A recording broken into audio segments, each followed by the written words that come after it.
मुलायम सिंह जी मुख्यमंत्री थे तो मैंने गन्ना किसानों के वेजेस को बढ़ाने के लिए, उनके भुगतान के जो मूल्य के लिए हमने जो लड़ाई लड़ी, वो कोई सांसद, मेरे मतलब हिसाब से महिला सांसद कोई लड़ाई होगी। जी हाँ, बिजली उत्तर प्रदेश में एक ऐसा मुद्दा है जिसे हर कोई जानता है। शायद यहाँ पे लोग भी मेरा समर्थन करें। बिजली के से सभी परेशान होंगे। यहाँ पर लाइट बत्ती हमेशा गुल हो जाती है। बिजली के लिए क्या उपाय किए जाएंगे बिजली के लोकसभा क्षेत्र में? जी, बिजली के लिए अभी ये बहुत जटिल समस्या है। जी हाँ, बिल्कुल। और इस समस्या को हल करने के लिए मौजूदा सरकार को जागना होगा।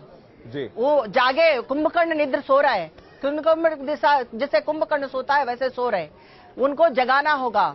देखो, हमारे जनताओं को देखो, शहर से लेकर गांव के। की गवर्नमेंट तो रही है और आरएलडी कोalition में रही है। आपके गवर्नमेंट में तो फिर नहीं, तो कुछ होना भी चाहिए था। जो भी आरएलडी के नहीं, कुछ भी हो, राष्ट्र सरकार, जो केंद्र सरकार के जो आदेश पर, लेकिन राष्ट्र सरकार का नियम होता है कि राष्ट्र सरकार ये सबको संभाले। लेकिन राष्ट्र सरकार में जो अखिलेश मुख्यमंत्री हैं वो बड़े भाई समान है, लेकिन चुनाव है, राजनीति है। बिल्कुल। लेकिन उन्होंने गांव वासियों के लिए ऐसा कोई मतलब बिजली का प्रबंधन नहीं किया है, वो व्यवस्था नहीं किया है। सोलार लाइट, जितना मैंने रामपुर में 400 गांवों को मैंने सोलार लाइट्स के साथ, जो बिजली नहीं है, खंबे नहीं है, तारे नहीं है, उन जगह पे मैंने पहुंचाया है कि सोलार लाइट, जहां पे हमारे कम से कम एक रात होता है तो थोड़ा सा बहुत उनके अंधेरे में उनके लिए राहत मिले। और मैं पूरे प्रयास करती थी। जब रमजान के समय पे बिजली नहीं दिल पाते थे तो मैं भूख हड़ताल में बैठी, तब जाके डबल ग्रुप में कराया था। ये नौबत है हमारे सारे उत्तर प्रदेश की। मैं सिर्फ रामपुर की बात नहीं कर रही हूँ, यहाँ का भी हमारे क्षेत्र में विकास ठप है और बिजली का नाम ही नहीं लेते हैं, क्योंकि बिजली आने से पहले ये लोग सो जाते हैं और बिजली जाने से पहले ये जाग जाते हैं। बिल्कुल, तो ये बात बिल्कुल सही है आपकी। आगे बढ़ रहे हैं, कुछ और आपकी चुनौतियों की सवाल करते हैं। एंटी इनकम्बेंसी से आप इनकार नहीं कर सकती जया जी। एंटी इनकम्बेंसी एक ऐसा फैक्टर है जिसने हिट किया अभी हाल के विधानसभा इलेक्शंस को। अभी आपको लग रहा है कि लोकसभा इलेक्शंस में भी हिट करेगा, इसका नुकसान आपके कॉन्स्टिट्यूंसी में भी हो सकता है? देखिए, मेरे लिए कोई एंटी इनकम्बेंसी नहीं है।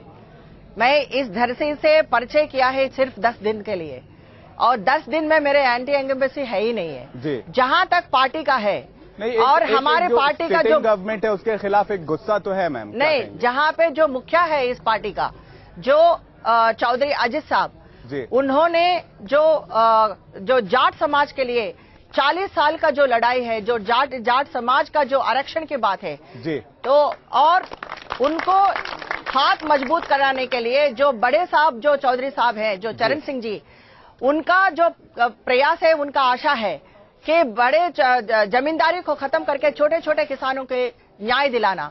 और अजित साहब ने क्या किया है, उन छोटे किसानों के भाइयों के लिए, उनके बेटों के लिए एक मजबूत समाज में एक स्थान देने के लिए, जाट आरक्षण के लिए उन्होंने जो मुद्दा उठाया। तो आज आप देख रहे हैं जाट समाज इतने खुश हैं, और हम चाहते हैं कि साथ साथ सभी धर्म को जो न्याय मिलना चाहिए, और छोटे छोटे जो बिरादरी हैं उनको भी आरक्षण मिलनी चाहिए। और अजित साहब ने यह भी कहा कि मुसलमान भाइयों के लिए भी आरक्षण की बात हम करेंगे। जी, एक सवाल इसी से मेरा आपसे जुड़ा हुआ है। चौहान साहब यहाँ से सिटिंग एमपी हैं, क्या लग रहा है कि उन्होंने आपके लिए जमीन तैयार की पिछले 5 साल में?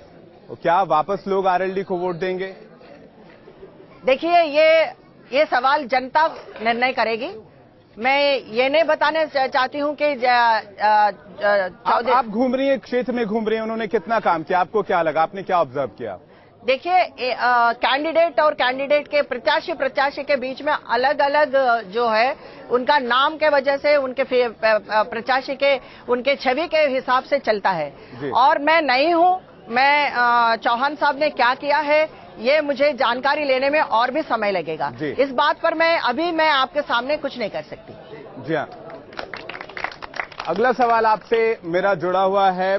कुछ और अगर मुद्दों की हम बात करें तो मुद्दे, बिजली की बात कर लिया हमने, पानी की दिक्कत भी बहुत ज्यादा है इस इलाके में। इसके अलावा और कुछ और मुद्दों की अगर हम बात करें तो 2-3 और मसले हैं जिस पर बहुत ज्यादा सवाल इस इलाके में उठते रहे हैं। जैसे कि बगल में आप मुजफ्फरनगर को ले लीजिए, क्या वो मसला हिट करेगा? हालांकि आपकी मैंने कुछ बाइट्स पढ़ी हैं, मैंने कुछ आपके आर्टिकल्स पढ़े हैं, आपने इस मुद्दे पर हमेशा बोलने से बचने की कोशिश की, या फिर आप नहीं बोलना चाहती इस मुद्दे? मैं कभी बचने की कोशिश नहीं की।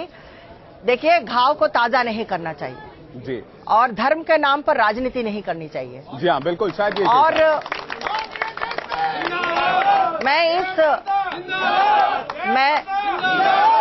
मैं जिस धरती पे हूँ, उस धरती को अमन और शांति की जरूरत है। यहाँ के जनता बहुत जानकारी है उनको और बहुत समझदार है। सांप्रदायिक ताकतों को रोकने के लिए बीजेपी को बिल्कुल वोट नहीं देंगे। जनता जवाब देगी, बिल्कुल जनता तय करेगी, जनता जवाब देगी। जया जी, अभिनेत्री आप रही और आपने लंबे वक्त तक सिल्वर स्क्रीन पर काम किया, इसके बाद आप नेता बनी। क्या दोनों लाइफ में आपको अंतर नजर आया? कितना अंतर नजर आया, कितना फर्क नजर आया? ये मेरा सौभाग्य है।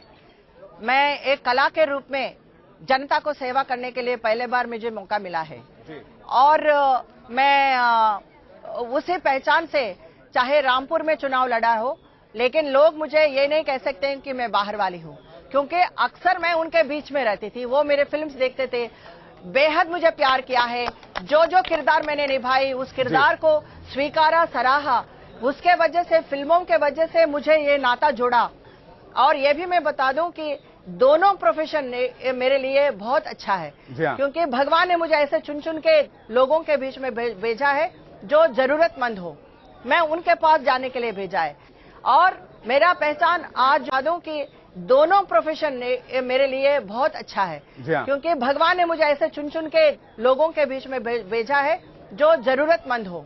मैं उनके पास जाने के लिए भेजा है और मेरा पहचान आज जो है, एक अच्छा प्लेटफॉर्म की जरूरत है, इसीलिए मैं पॉलिटिकल में हूँ और मैं राजनीति करते करते लगभग 16 साल हो गया। बिल्कुल। तो मैं चाहती हूँ कि आगे भी लोगों का अगर प्यार हो, मोहब्बत हो, तो मैं एक बार और सही। एक सवाल इसी से मेरा जुड़ा हुआ है, छोटा सवाल है, बस हम समापन करेंगे आगे जाके। क्या जयाप्रदा हमें सिल्वर स्क्रीन पर फिर से नजर आएंगे? मैं तो कभी भी बड़े पर्दा को छोड़कर नहीं आई जी, लेकिन पहले 14 फिल्म करती थी, अब 4 फिल्म करती हूँ।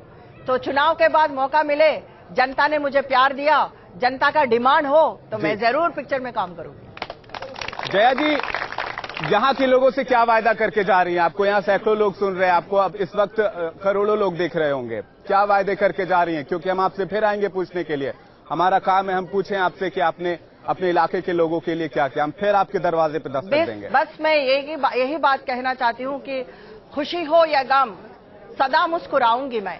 खुशी हो या गम, सदा मुस्कुराऊंगी मैं, पर मुजफ्फरनगर छोड़कर कभी नहीं जाऊंगी। बिल्कुल, ये थी जया जी जिनको आप सुन रहे थे। उनके हौसले बुलंद हैं, लेकिन अब वोटर्स तय करेंगे कि किसका किस्मत बुलंद होगा और किसका वोट अंजाम तक पहुंचेगा और कौन सा मतदाता किसकी किस्मत तय करेगा, ये आने वाले वक्त में पता चलेगा। खास पेशकश में इतना ही। अखाड़ा से आज बिजनौर के लिए इतना ही। न्यूज नेशन पर आप बने रहिए, हम लगातार खबरें यहां पर जारी हैं।